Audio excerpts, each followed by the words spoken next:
Hi guys, welcome to the channel concept clarity. आज का video हमारा है एक स्टोरी के ऊपर। बहुत अच्छी स्टोरी है, from the diary of Anne Frank. ठीक है, तो इसकी समरी हम पढ़ेंगे। इंग्लिश का है ये, आपके सीबीएसई क्लास 10th इंग्लिश के सिलेबस में है। चलिए लेट्स बिगिन। सबसे पहली चीज़ ये देखते हैं एनी फ्रैंक है कौन। ठीक है, एनी फ्रैंक ये जो लड़की है, इसकी डेथ ही एनी फ्रैंक की अराउंड 16 साल की एज में इसकी डेथ हो गई थी। ठीक है, तो ये इस लड़की की पूरी कहानी है। अब थोड़ा सा हम बैकग्राउंड समझते हैं, डिटेल क्या है। देखिए, फ्रॉम द डायरी ऑफ जो एनी फ्रैंक है, ये जो नाम है, ये इस एनी फ्रैंक नाम की लड़की की ऑटोबायोग्राफी है। ठीक है, ऑटोबायोग्राफी मतलब जो इंसान खुद लिखता है अपनी लाइफ के बारे में।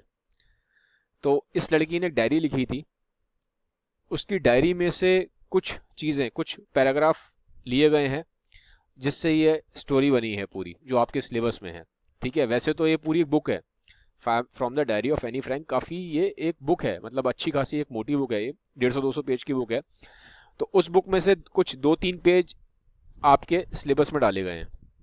ठीक है, तो ये बहुत फेमस है ये जो बुक है ना, from the diary of Anne Frank, जो रियल बुक है, बड़ी वाली जो है 150-200 पेज की। इस पे काफ़ी मूवीज़ भी बन चुकी हैं, इस पे काफ़ी ज़्यादा मीडिया में भी आया है, तो बहुत ज़्यादा फेमस है, वर्ल्ड वाइड काफ़ी पढ़ी जाने वाली बुक है। अगर आपको टाइम मिले तो पूरी बुक ज़रूर पढ़ लीजिएगा, कभी आपको टाइम मिले तो। ठीक है, इसलिए अपने एग्जाम्स के बाद फ्री टाइम में। अब थोड़ा सा बैकग्राउंड देखते हैं कि है क्या। जैसा कि मैंने बोला, 16 साल की थी एनी फ्रैंक जब इनकी डेथ हुई, तो इन्होंने ही पूरी लिखी है ये। अब इनको डायरी दी थी इनके फादर ने। इनके फादर थे ऑटो फ्रैंक। ठीक है, इनके फादर का नाम था, या नाम लिख देता हूँ मैं इनको, ऑटो फ्रैंक। तो फादर थे इनके ऑटो फ्रैंक। 13 साल की एज में, जब ये 13 साल की थी एनी फ्रैंक, इनके फादर ने इनको डायरी गिफ्ट दी। ठीक है, तो उसी डायरी में इन्होंने लिखना स्टार्ट किया। अराउंड 2 साल लिखा था, ज़्यादा टाइम लिखा नहीं इन्होंने, क्योंकि डेथ ही हो गई थी 1942 के आसपास, समझ लो आप। इन्होंने लिखना स्टार्ट किया, 1944 तक इन्होंने लिखा, और 1945 में इनकी डेथ हो गई थी। 16 साल की एज में डेथ हो गई थी। अब हुआ क्या था, ये लिखी क्यों है इन्होंने डायरी, देखिए। ये ना रहने वाली थी जर्मनी की। जर्मनी में ये ज्यू थी। ठीक है, ज्यू एक रिलीजन होता है। ठीक है, ज्यू क्या है, ज्यू एक रिलीजन है। ज़्यादातर आपको ज्यूज़ मिलेंगे नॉर्थ अमेरिका में और इसराइल में। ठीक है, तो जैसे हमारे यहाँ इंडिया में हिंदू है, मुस्लिम है, क्रिश्चियंस हैं, ऐसे ही ज्यूज़ भी हैं। ठीक है, तो ज्यूज़ आपको इंडिया में नहीं मिलते मोस्टली। जो इनकी पॉपुलेशन है ज्यूज़ की, वो इसराइल में और अमेरिका में, नॉर्थ अमेरिका साइड में है। तो अब ये बात है 1942 की। ठीक है, 1942 ये कौन सा टाइम था, ये वर्ल्ड वॉर 2 का टाइम था। वर्ल्ड वॉर 2 के टाइम पे एक डिक्टेटर था जर्मनी में, जिसका नाम था हिटलर।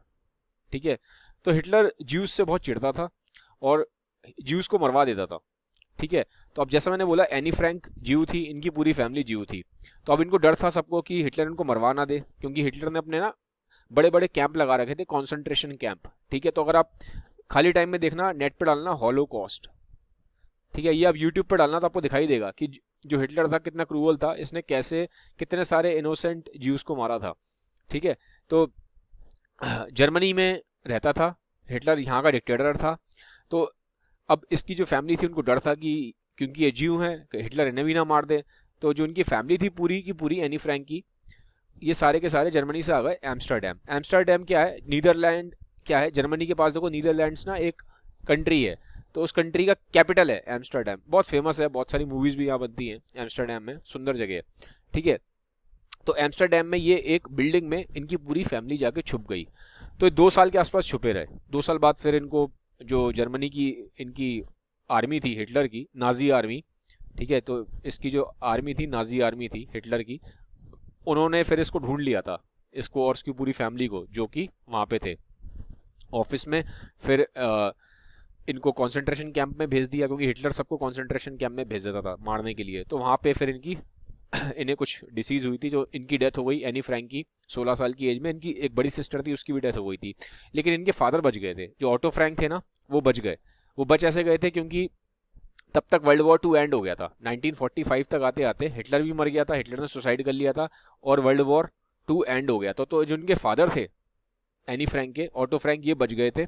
और जब ये बचे, तो फिर ये वापस जब एम्स्टर्डम एम्स्टर्डम गए ना, तो उन्होंने, इनको ऑफिस में एक डायरी मिली एनी फ्रैंक की। तो अब आपको थोड़ा बैकग्राउंड समझ में आएगा कि इनकी डायरी क्या थी। अब ये डायरी में क्या लिखती हैं, एनी फ्रैंक ने डायरी में क्या लिखा है। एनी फ्रैंक की डायरी में जो स्टार्टिंग है, वो इन्होंने लिखा है कि इनका ना, इनके इनको ना हमेशा एक अलोननेस महसूस होती थी, एक अकेलापन महसूस होता था। ये डायरी इन्होंने लिखनी स्टार्ट करी है 13 साल की एज में, ठीक है। तो काफ़ी टैलेंटेड थी। देखो 13 साल का बच्चा लिख रहा है, तो लिखना अपने आप में बहुत बड़ी आर्ट होती है। तो अगर आप लिख पाते हो तो बहुत अच्छी बात है, बहुत क्रिएटिव हो और बहुत आप कहीं ना कहीं आप इंटेलिजेंट भी हो। तो ये बच्ची थी एनी फ्रैंक, 13 साल की, इसने लिखना स्टार्ट किया। और इसने ये लिखा उसमें डायरी में, आप जब पढ़ोगे स्टोरी को तो बार बार इसमें निकल के आता है कि एनी फ्रैंक अकेला महसूस करती थी, डिप्रेस महसूस करती थी और बहुत अलोन महसूस करती थी। इन्हें लगता था कि मैं बहुत अलोन हूँ, ठीक है। तो इन्होंने ना अपनी डायरी को अपना फ्रेंड बना लिया था और अब इन्होंने अपनी डायरी को नाम दिया था किट्टी, ठीक है, ताकि इनको लगे कि इनकी डायरी इनकी फ्रेंड है। नाम दे देते हैं ना हम, जैसे ह्यूमन नेम दे देते हैं किसी ऐसी चीज़ को, डायरी को या किसी भी चीज़ को जो डेड है, अगर हम उसको नाम दे देते हैं ना इंसान का, तो हमें लगता है कि ये भी इंसान ही है, ये भी जिंदा है, ठीक है। तो इन्होंने अपनी डायरी को नाम दिया था किट्टी और उसमें लिखती थी। और इन्होंने उसमें लिखा कि वैसे तो मेरे फ्रेंड्स थे बट मेरा कोई भी ट्रू फ्रेंड नहीं था, ठीक है। फ्रेंड तो मेरे थे बट मेरा, इन्होंने लिखा, कोई भी ट्रू फ्रेंड नहीं था। मैं दोस्तों से मिलती थी बट फिर भी मेरा कोई ट्रू फ्रेंड नहीं था। ऐसा कोई दोस्त नहीं था जिसको मैं अपनी सारी पर्सनल बातें बता सकूं, जिसको मैं अपनी दिल की सारी बातें बता सकूं। तो इन्होंने बोला कि मैं वो अपनी दिल की बातें किट्टी से करती हूँ, मतलब डायरी में लिखती हूँ, ठीक है। तो ये तो इन्होंने यहाँ पे मेंशन किया। फिर अपनी दादी से काफ़ी प्यार करती थी, इन्होंने मेंशन किया है। बचपन में इन्होंने दादी के साथ गुजारा, दादी की फिर बाद में इनकी डेथ हो गई। और जब ये लिखती हैं डायरी में तो ये चीज़ भी लिखती हैं बार बार, एक बहुत अच्छी लाइन लिखी है इन्होंने कि जो डायरी होती है ना, जो पेपर होता है, डायरी मतलब पेपर ही है, जो पेपर होता है ना वो ज़्यादा पेशेंट होता है इंसानों से। जो पेपर है वो इंसानों से ज़्यादा पेशेंट है। कहने का मतलब क्या है कि नॉर्मली देखिए, जब हम बात करते हैं तो हम अपनी अपनी बोलते रहते हैं, हम सुनते नहीं है सामने वाले की, हम इतने पेशेंट नहीं होते। अभी कभी भी आप गौर करना, आप भी कभी किसी से बात करोगे तो आपके अंदर ना बड़ा एक रेस्टलेसनेस रहती है, आपके अंदर एक उतावलापन रहता है कि मैं ही बोलता रहूं। आपको लगेगा कि आप ही बोलते रहो पूरा टाइम। जब भी किसी से बात करोगे तो आप देखना मेजोरिटी ऑफ द टाइम आपका दिमाग रहता है कि आप बोलते रहो। हम लोग सुनते कम है, हम बोलते ज़्यादा है।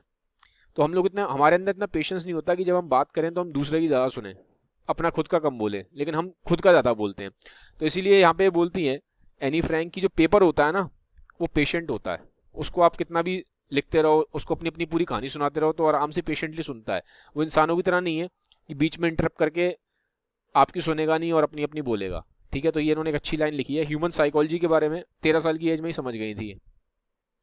फिर ये जैसा कि फिर ये अपने एक स्कूल के टाइम के बताती हैं कि स्कूल के टाइम के बारे में एक इंसिडेंट है, वहाँ बताती हैं। स्कूल में ना ये काफ़ी ज़्यादा एक चैटर बॉक्स टाइप की थी, चैटर बॉक्स इनको बोला गया था। चैटर बॉक्स मतलब बातें करने वाली, काफ़ी ज़्यादा टॉकेटिव थी ये, बहुत ज़्यादा बातें करती थी, टॉकेटिव बहुत थी। इनको जो मैथ्स थी, ठीक है, मैथ्स में अच्छी नहीं थी, मैथ्स में बिल्कुल भी अच्छी नहीं थी। बातें करना इनको बहुत पसंद था। टीचर इनको बोलते थे कि तुम बहुत टॉकेटिव हो।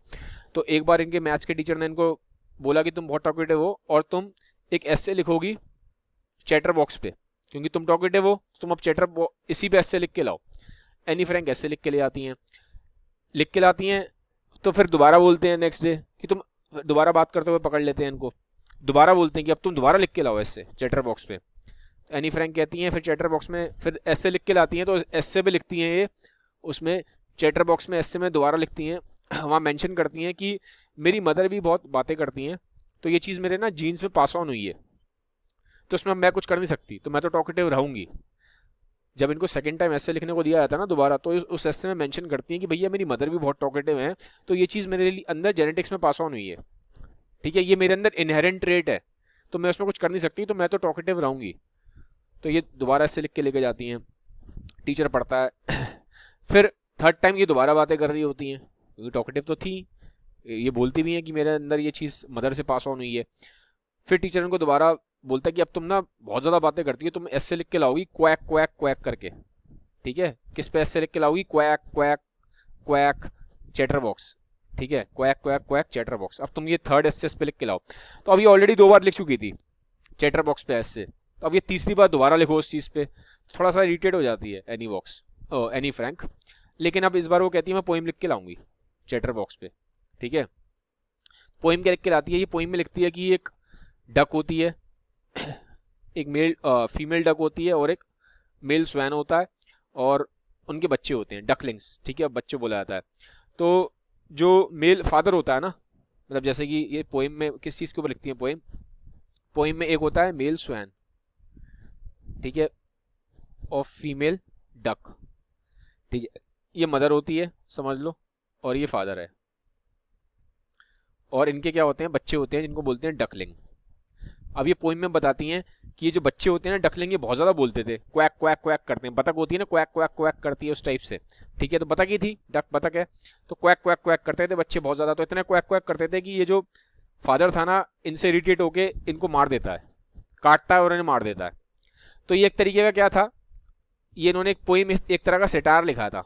सेटायर क्या होता है, सेटायर मतलब होता है एक सरकास्टिक वे में लिखी थी इन्होंने पोइम, ठीक है। सरकास्टिक वे में इस सेंस में लिखी थी कि मतलब जो टीचर है, क्योंकि डकलिंग ये बता रही इनडायरेक्टली ये यही बता रही थी कि जो टीचर है वो परेशान कर रहा है मुझे, कि मैं बोलती रहती हूँ तो इतना परेशान कर रहा है, कहीं एक दिन ऐसा ना हो कि जैसे ये फादर स्वैन ने, ठीक है, अपने बच्चों को मार दिया, कहीं ऐसा ना हो जो टीचर है एक दिन मुझे ही मार दे। तो एक तरीके से इन्होंने ना सरकास्टिक वे में इनडायरेक्टली अपने टीचर पे कमेंट किया कि कहीं तुम ऐसा ना बन जाना ये इसकी तरह, मेल फादर की तरह, और कहीं जैसे ये स्वैन ने, फादर ने अपने बच्चों को मार दिया था ना डकलिंग्स को, तो ऐसे कहीं जैसे पोएम में स्वैन फादर ने डकलिंग्स को मार दिया, कहीं तुम भी जो टीचर हो मुझे मार मत देना, ठीक है। तो इनडायरेक्टली ना उसने एक सरकास्टिक कमेंट किया था, ठीक है, एक टॉन्ट कसा बोलते हैं, टॉन्ट कसते हैं ना, तो टॉन्ट कसा था टीचर के ऊपर इनडायरेक्ट वे में। टीचर पढ़ता है और टीचर समझ जाता है कि जोक है, लेकिन सरकास्टिक जोक है, मेरे पर मारा गया है, तो फिर टीचर भी समझ जाता है, उसको पढ़ के बताता है पोएम को, और उसके बाद ना फिर वो भी सुधर जाता है टीचर। एनी फ्रैंक को फिर वो डिस्टर्ब नहीं करता, उसके बाद एनी फ्रैंक आराम से बिंदास होकर बात करती है क्लास में, कोई टेंशन दोबारा होती नहीं है।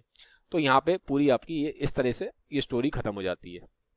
तो अब इससे हमें क्या सीखने को मिला, अगर हम लेसन की बात करें, पहली चीज़ तो हमें ये देखने को मिलती है कि एनी फ्रैंक एक तो इंटेलिजेंट लड़की थी, ठीक है, दूसरा एक करेजियस बहुत थी, बोल्ड थी, ठीक है, काफ़ी बोल्ड थी, काफ़ी करेजियस थी, ठीक है, अपनी बातों को ऑनेस्टली लिखती थी, ऑनेस्ट भी थी, इसने ऑनेस्टली लिखा है डायरी को, काफ़ी ऑनेस्ट थी, और इसको काफ़ी ज़्यादा ना अकेलापन भी महसूस हुआ। ये भी हमें दिखाई देता है कि हम सोचते हैं कि बच्चों को कैसे डिप्रेशन हो सकता है, बच्चे कैसे अकेले रह सकते हैं, लेकिन ये बात सच नहीं है। यहाँ पे हमें दिखाई दे रहा है स्टोरी में कि एक बच्चा भी अलोन रह सकता है। 13 साल की थी ये, इनकी बहन भी थी, इनके पास दोस्त भी थे, मॉम डैड भी थे, सब थे, बट फिर भी दिल की बात करने वाला कोई नहीं था।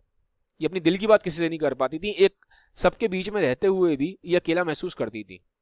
तो यहाँ पे ये भी दिखाई दे रहा है कि एक अलोननेस, इंसान के अंदर एक अलोननेस की फीलिंग भी रह सकती है, भले ही सब उसके साथ हो, लेकिन अगर उसकी लाइफ में एक ट्रू फ्रेंड ना हो तो अलोन रह सकता है। ट्रू फ्रेंड मतलब, अगर देखिए आपकी ज़िंदगी में मॉम डैड बहुत इंपॉर्टेंट है, रिलेटिव्स बहुत इंपॉर्टेंट हैं, आपका पार्टनर, आपके बच्चे, सब बहुत इंपॉर्टेंट है, ठीक है, लेकिन अगर आपकी लाइफ में ट्रू फ्रेंड नहीं है, कोई ऐसा इंसान नहीं है जिससे आप दिल की बात कर सको, अब वो इंसान कोई भी हो सकता है, आपके पेरेंट्स भी हो सकते हैं, आपकी वाइफ भी हो सकती है, हस्बैंड भी हो सकता है, और आपके बच्चे भी हो सकते हैं, कोई भी फ्रेंड हो सकता है, लेकिन अगर ट्रू फ्रेंड नहीं है, मान लीजिए अगर कोई भी इंसान आपकी लाइफ में ऐसा नहीं है, वो ट्रू फ्रेंड, मैंने बोला कोई भी हो सकता है, जरूरी नहीं है कि वो फ्रेंड आपका दोस्त ही हो, ट्रू फ्रेंड आपके मॉम डैडी भी हो सकते हैं, आपका स्पाउस भी हो सकता है, आपके बच्चे भी हो सकते हैं, ठीक है।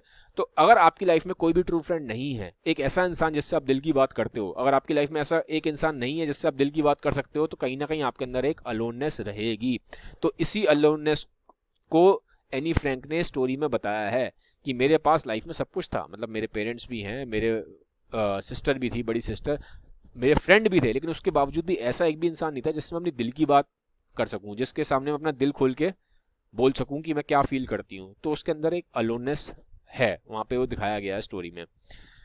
तो ये थोड़ा सा हमें समझने को यहाँ पे देखने को मिलता है, एनी फ्रैंक का कैरेक्टर देखने को मिलता है, कैसे वो बोल्ड थी, करेजियस थी, ऑनेस्ट थी, ठीक है, सारे इसके अंदर पॉजिटिव ट्रेट्स थे, बट उसके बावजूद भी उसके अंदर एक अलोननेस भी थी। तो गाइज ये था वीडियो, अगर वीडियो अच्छा लगा इसको काइंडली सबके साथ शेयर ज़रूर करिएगा, वीडियो को लाइक करिए, अगर आपको अच्छा लगा है तो काइंडली कमेंट भी करिए। Have a nice day, bye bye, take care.